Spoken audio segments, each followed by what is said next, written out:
Selamat pagi teman-teman semua. Berjumpa lagi kita untuk melanjutkan video pembelajaran. Pada kesempatan ini kita akan menyampaikan materi atau sharing materi mengenai penggunaan NOC atau Nursing Outcome Classification dalam penentuan kriteria hasil yang diharapkan menentukan luaran keperawatan. Tujuan pembelajaran pada video kali ini yaitu kita akan bersama-sama memahami terkait penggunaan NOC dalam penentuan kriteria hasil yang diharapkan.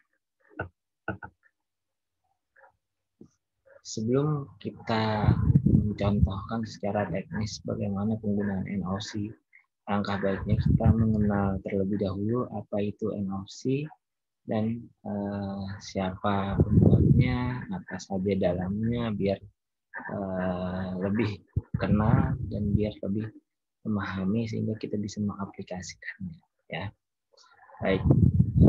NOC merupakan suatu standar kriteria hasil, ya, berupa outcomes yang sudah diklasifikasikan yang nanti akan berkaitan erat dengan nanda. Klasifikasi dari kriteria hasil klien yang komprehensif, terstandar untuk mengevaluasi efek dari intervensi keperawatan. Jelas di sini, di mana ada diagnosis keperawatan yang ditegakkan, harus dibarengi dengan outcomes yang ditetapkan. Ya, outcomes yang ditetapkan ini harapannya membuat jawaban atau membuat tujuan, membuat luaran untuk menyelesaikan masalah keperawatan atau diagnosis keperawatan yang terjadi. Sehingga penting yang namanya luaran keperawatan itu harus mempertimbangkan data-data yang didapat sewaktu asesmen keperawatan, ya, sehingga adanya sinkronisasi antara apa luaran keperawatan yang kita harapkan dengan data awal yang ditunjukkan oleh pasien. Karena data awal yang ditunjukkan pasien ini akan mengarah pada masalah keperawatan yang kita angkat tadi. Oke. Kemudian outcomes yang kita tetapkan ini nanti akan menjadi standar untuk mengevaluasi apakah intervensi yang kita tetapkan, ya, intervensi keperawatan yang kita tetapkan untuk menyelesaikan masalah keperawatan yang kita tegakkan itu memberi efek yang baik atau tidak, atau bahkan belum maksimal. Nah, sehingga NOC di sini merupakan suatu standar yang digunakan untuk menentukan evaluasi akhir dari sebuah proses keperawatan, di mana intervensi keperawatan yang kita berikan kepada pasien akan diukur apakah sudah menyelesaikan masalahnya jika NOC-nya tercapai atau belum. Belum ini ada yang tidak efektif, ada yang harus dimodifikasi, sehingga mungkin saja nanti intervensi keperawatan yang kita berikan kepada pasien harus dirubah atau dimodifikasi. Dalam NOC edisi 3 terdapat 330 outcomes.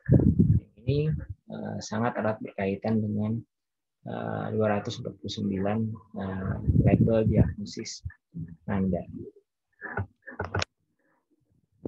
Baik, jika berbicara cara penggunaannya, banyak rekan sejawat atau mahasiswa yang mengatakan agak susah menggunakan NOC.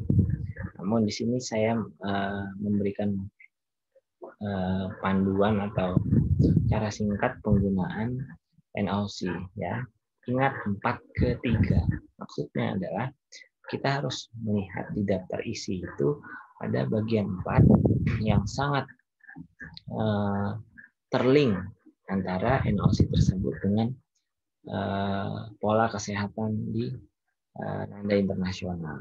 Oke, pertama-tama kita nanti akan buka bagian 4 dulu, kemudian kita lihat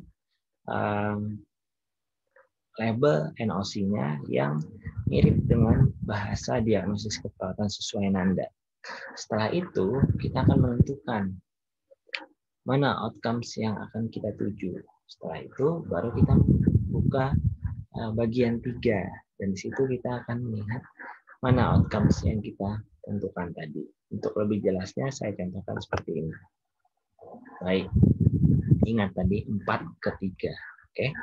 Bagian 4 adalah kaitan antara NOC dengan Nanda nasional. Kita ambil contoh di sini adalah intoleransi aktivitas. Ya. Halaman 572. Mirip dengan bahasa diagnosis keperawatannya, yaitu intoleransi aktivitas. Baik, kita ingat dulu halaman 572. Kemudian kita buka halaman 572 tersebut. Oke, seperti yang ada di kursor ini, intoleransi aktivitas. Nah, di sini ada 3 jenis outcomes yang mungkin bersesuaian dengan pasien yang bisa kita ambil. Pertama adalah outcomes untuk mengukur penyelesaian dari diagnosis keperawatan. Oke. Yang kedua adalah outcomes tambahan untuk mengukur tentang tanda gejala yang dialami oleh pasien atau definisi karakteristik. Kemudian yang ketiga adalah outcomes yang terkait dengan faktor yang berhubungan. Baik. Biasanya sejawat klinik sering mengangkat atau mengambil yang outcomes untuk mengukur penyelesaian dari diagnosis yang terjadi. Oke, kita ambil di sini activity tolerance. Ingat, label outcomes hampir mirip dengan label diagnosis. Jika label diagnosisnya berbunyi adalah intoleransi aktivitas, sebagai contoh, maka di label outcomes itu adalah toleransi terhadap aktivitas. Oke, activity tolerance. Kalau label diagnosisnya adalah activity intolerance. Ya, karena kita ingat tadi bagian 4 adalah keterkaitan antara NOC dengan Nanda internasional. Baik, kita lihat atau kita ingat activity tolerance. Lalu kita pergi ke bagian 3. Baik, di sini ada bagian 3. Outcomes-nya. Kita pilih yang activity tolerance tadi. Halaman 79. Sehingga kita langsung membuka halaman 79 ini. Baik, setelah dibuka, halaman 79 itu terdapat label outcome, yaitu activity tolerance atau toleransi terhadap aktivitas. Oke. Toleransi terhadap aktivitas itu merupakan tujuan yang mana kita harus bisa menerjemahkannya menjadi indikator atau kriteria hasil yang menunjukkan bagaimana toleransi terhadap aktivitas tadi. Contoh di sini, saturasi oksigen bersesuaian dengan aktivitas yang dilakukan. Tekanan puls bersesuaian dengan aktivitas yang dilakukan. Itu adalah contoh-contoh dari kriteria yang menunjukkan activity tolerance, ya, dari diagnosis activity intolerance.